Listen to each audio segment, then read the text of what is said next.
Good evening and welcome to ZI News. It's the only news network that covers gaming, channel updates, and more. Top story tonight, Divinity Original Sin 2 heads to Steam Early Access on September 15th.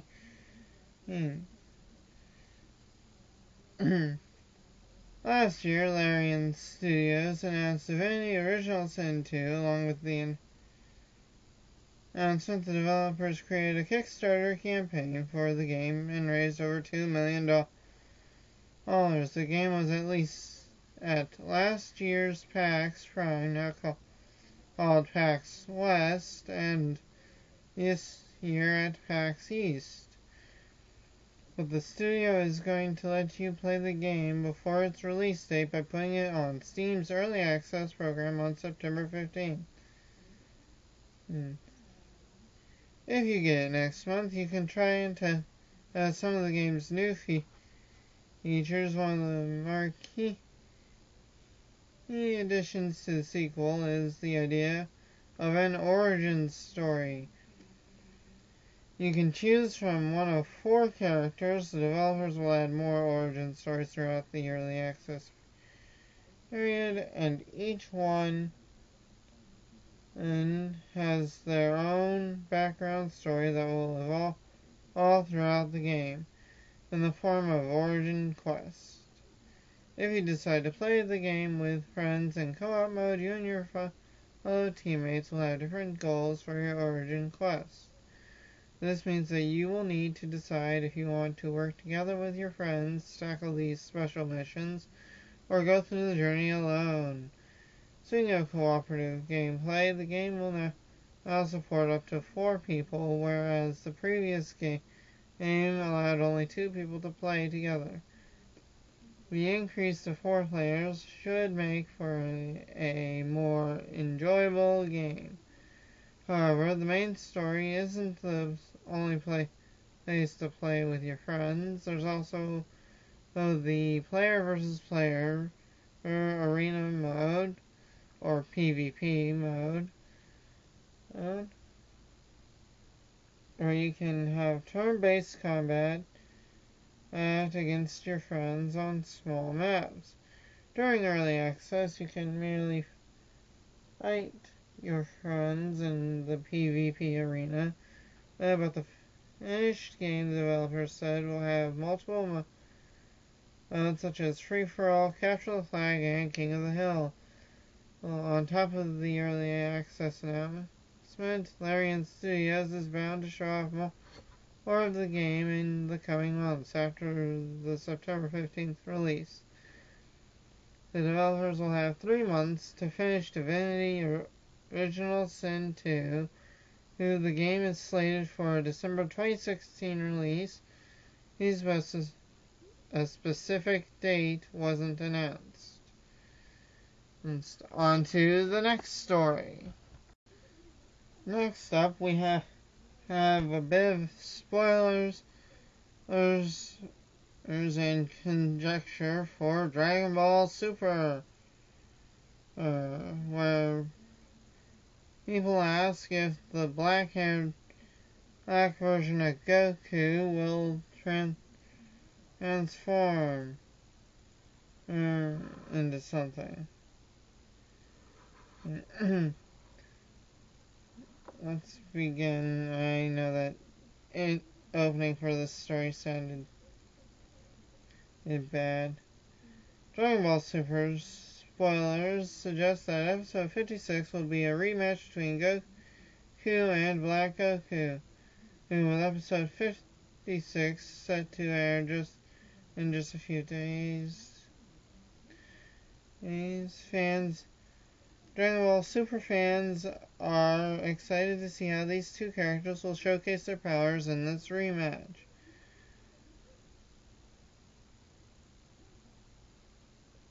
According to Parent episode 56, Herald, sorry, the article's lagging. Come on, I want to keep this episode short. Or than last week's. Stop working!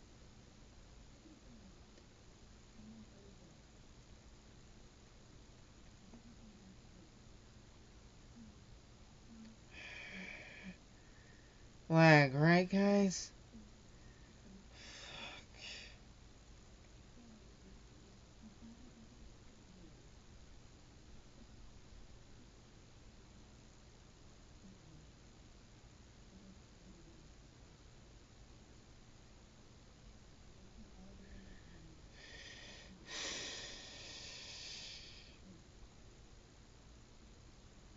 Stupid thing wants to lag.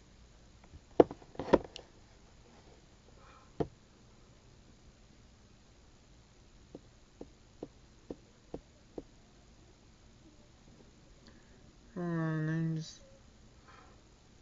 Oh, come on.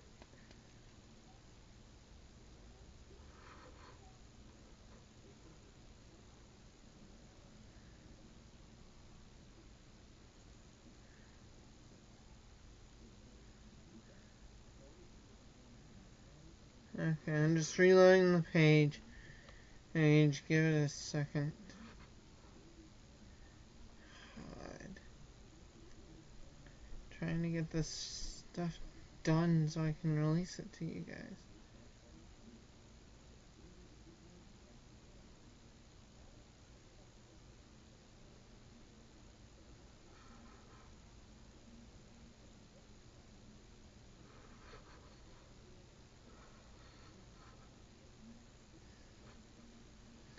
Okay.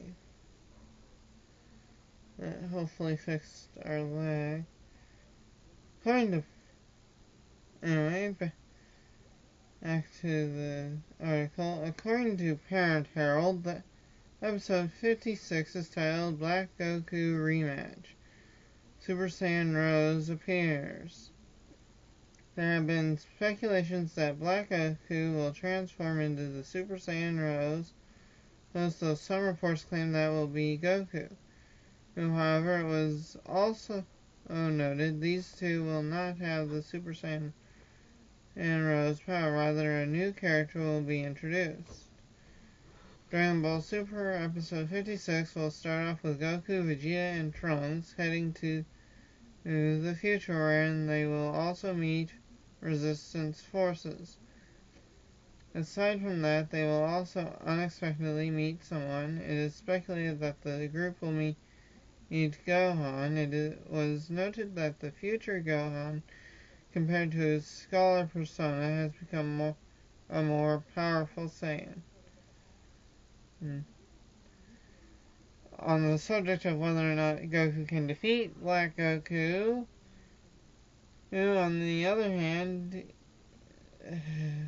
YIBADA reported Trunks will see Mia's cap, but her body will be missing. And this will give Trunks hope that Mia is still very much alive. The Dragon Ball Super trailer shows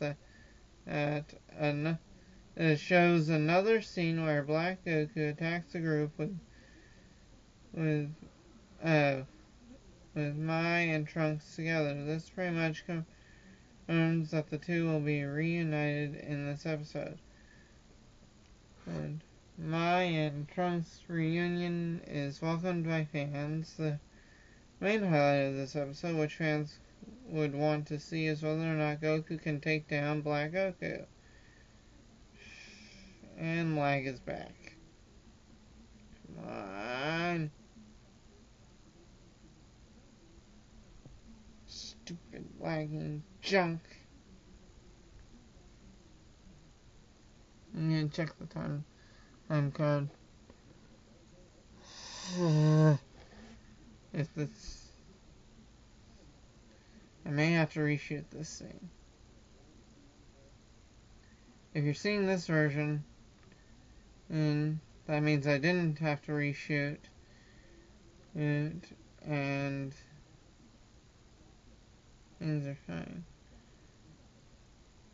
The earlier report claimed that Goku has recently discovered how to combine his Super and blue powers together with his Kaioken technique. Whether or not he will use this against Black Oak, who supposedly Super Saiyan Rose, remains uncertain.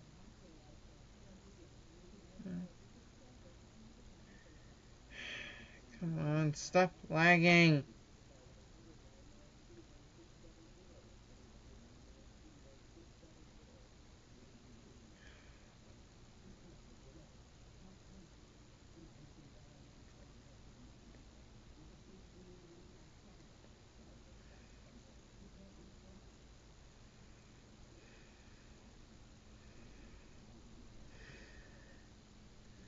I'm almost ready to call it on this.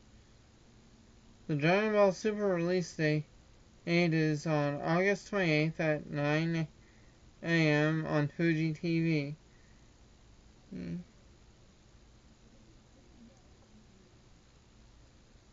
And that concludes this article. I'll switch us over to the next one. In tech news, MIT is working on phones that can assemble themselves. The folks over at MIT's self-assembly lab are working on a new project, building a phone that can put itself together. According to the report from Fast Co-Design, that's right. I made a phone that is in parts that will literally assemble themselves in front of your eyes. So how does this phone assemble itself? It's actually pretty simple. The phone comes in 6 parts and requires a tumbler and a little programming to be put together properly. Basically, the parts are placed in the tumbler and then shaken around at the perfect speed until they lock together. A process that can take less than a minute. In related news, MIT researchers developed a simulation to manipulate real-world objects and videos. The whole process is similar to how proteins work together when they're forming cells, and that's the whole point.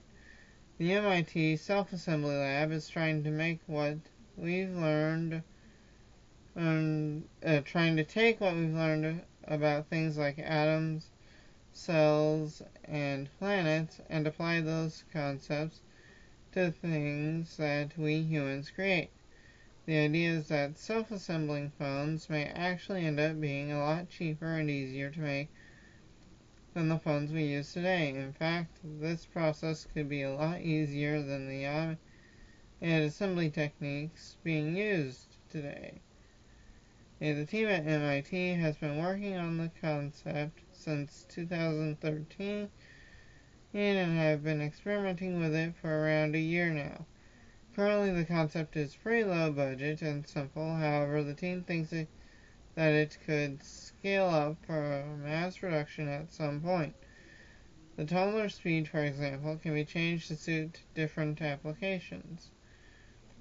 Of course, there is some worry about parts getting banged up in the process. However, the team behind the self-assembling phones says that they've lined the tumbler with foam to help prevent that, and they're working on even better solutions.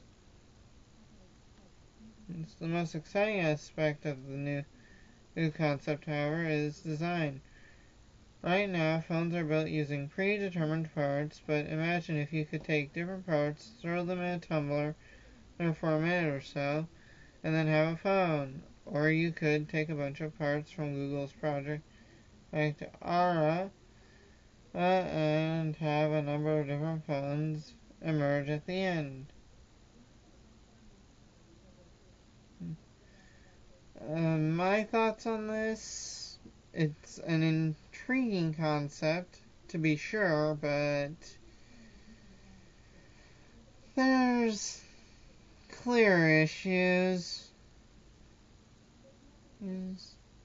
Least of all is the fact that we humans are vastly afraid of change.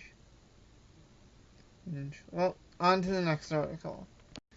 On the controversial side of things, federal transgender bathroom access and skylines have ended up being blocked by a judge.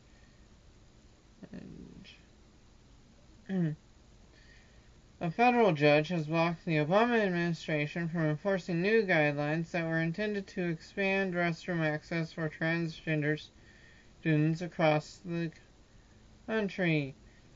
Judge Reed O'Connor of the Federal District Court for the Northern District of Texas said in a 38-page ruling, in which he said should apply nationwide, that the government had not complied with federal law when it issued new directives which contradict the existing legislative and regulatory text. Judge O'Connor, whom President George W. Bush nominated to the federal branch, said that not granting an injunction would put states in the position of either maintaining their current policies in the face of the federal government's view that they are violating the law, or changing them to comply with the guidelines and cede their authority over this issue. The judge's order on Sunday in a case brought by officials from more than a dozen states was a victory for social conservatives in the continuing legal battles over the restroom guidelines, which the federal government issued this year. The culture war over the rights of transgender people, and especially the right to use public bathrooms consistent with their gender identities, has emerged as an emotional cause among social conservatives.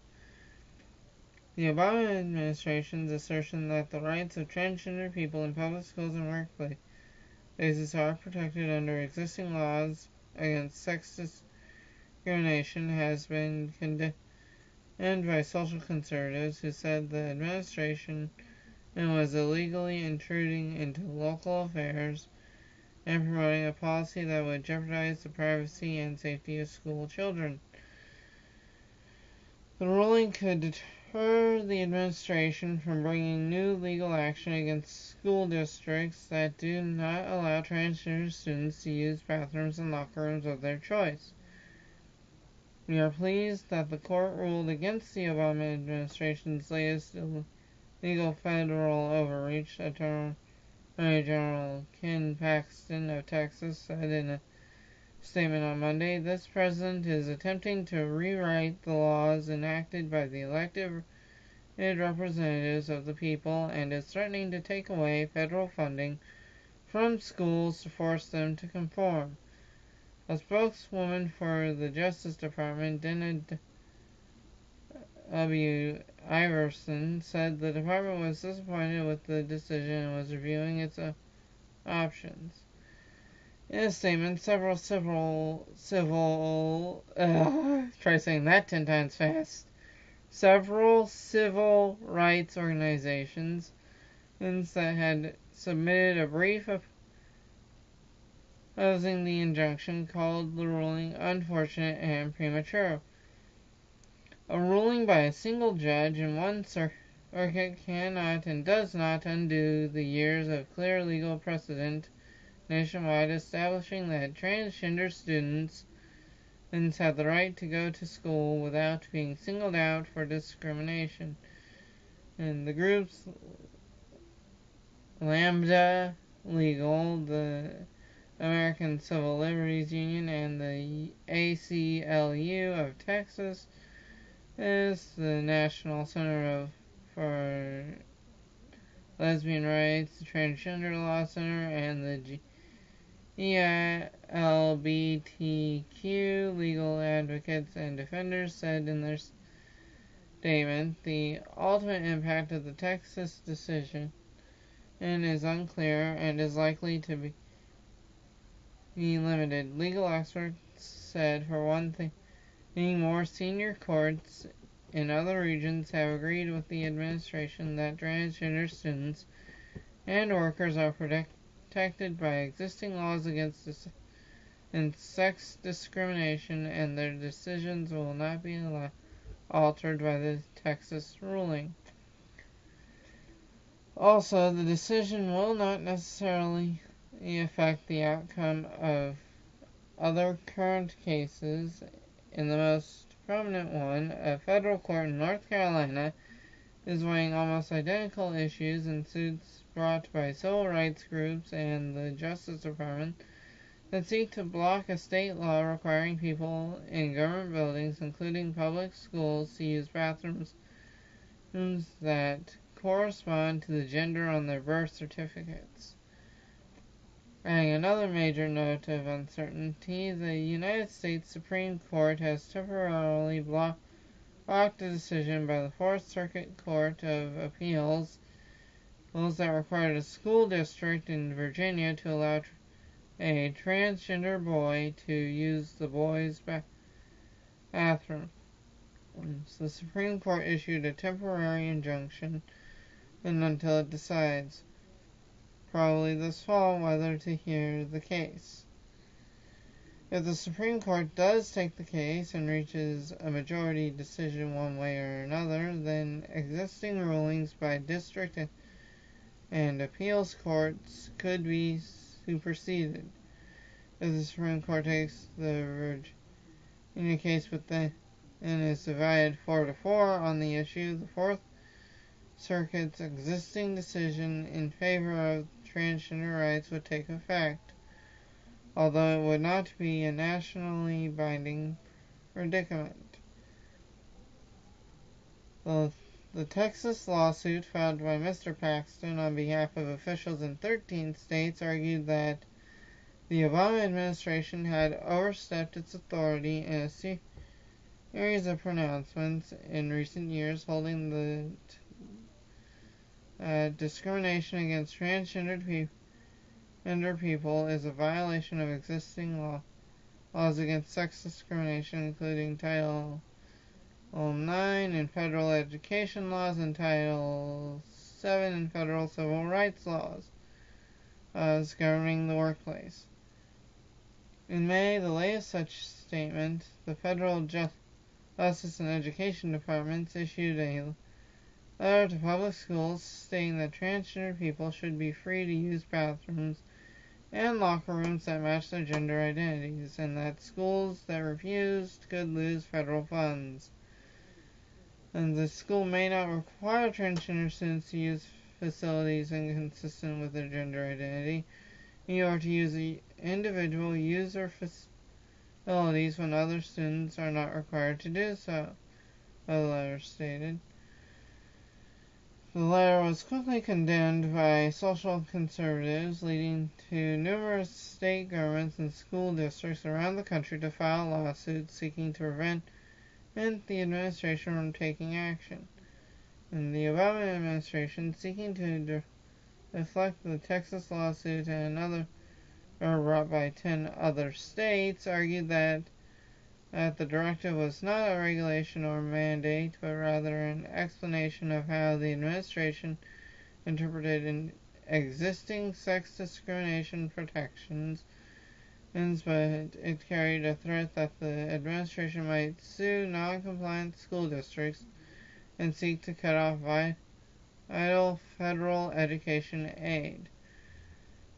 The states argued not only that the administration was wrong as a matter of law, but also that it had failed to follow legal procedures for issuing what the states called a new mandate that harms school districts from coast to coast by usurping lawful authority and jeopardizing billions of dollars in federal funding. And the Justice Department countered that the case was not suitable for litigation because the states had not shown evidence that they faced imminent harm, let alone a likelihood of success as on the merits.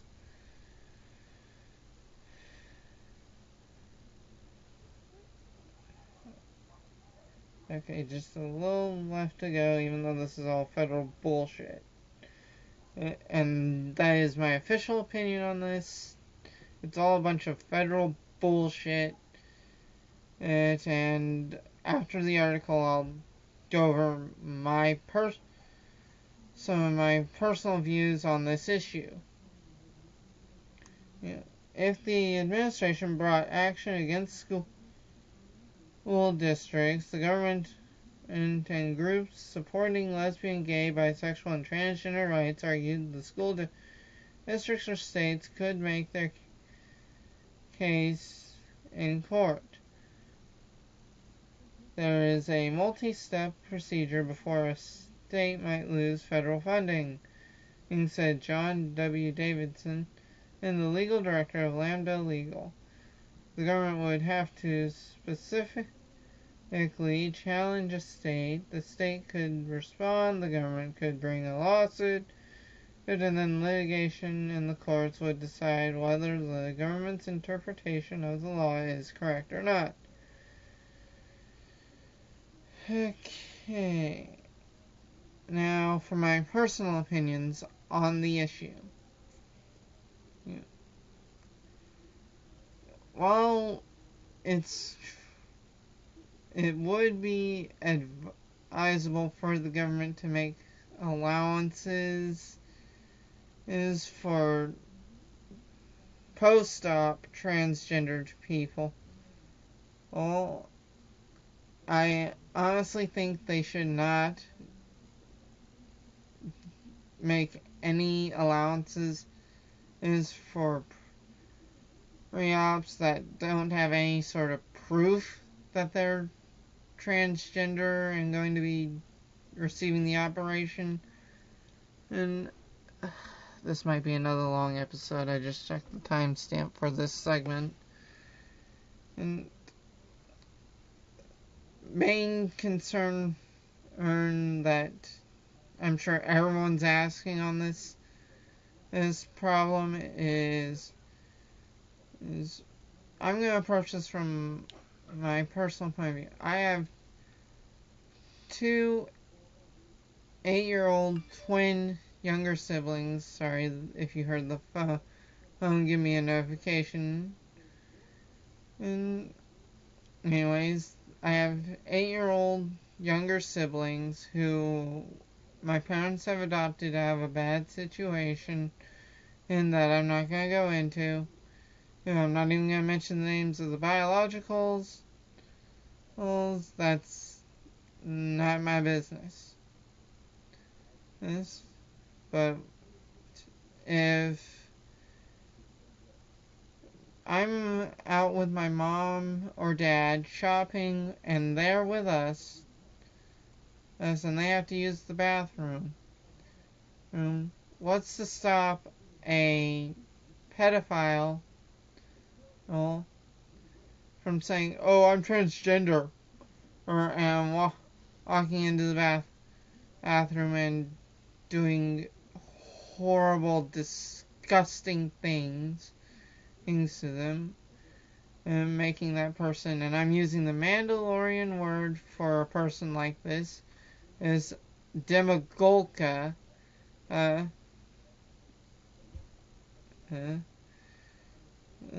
basically a very sad monster, and well, there it is. That's literally all I had to say on this. On to the next article. In space news, NASA hears from a lost spacecraft after nearly 2 years. And of course the article wants to lag.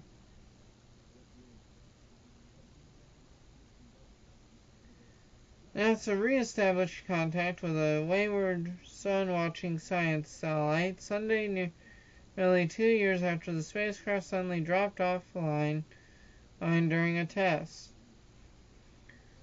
The agency said in a statement on Monday, NASA's Deep Space Network, or DSN, established a lock on the Stereo B spacecraft's downlink carrier at 6:27 p.m.